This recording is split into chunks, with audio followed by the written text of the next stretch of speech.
മാനവർക്കായെന്ന് നേർവഴി കാട്ടിയ മക്കത്തുദിത്ത ഹബീബുല്ലാഹ്,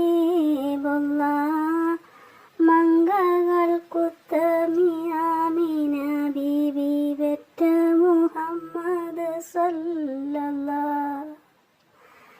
ആകെ പടച്ചോന്റെ ആദ്യമുത്തായ ആദരവായ റസൂലുള്ളാഹ്, ആരാധനയ്ക്കർഹൻ ഏകനാണെന്ന് സന്ദേശം നൽകിയ നൂറുള്ളാഹ്.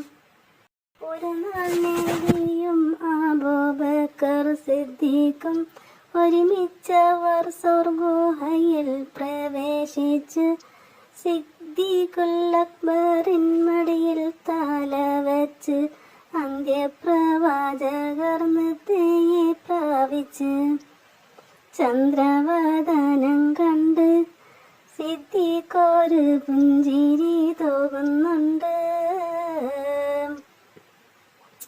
പുഞ്ചിരി തൂകുന്നു, ചുറ്റിലും നോക്കുന്നു, ഓതും പഴുതു മടയ്ക്കുന്നു.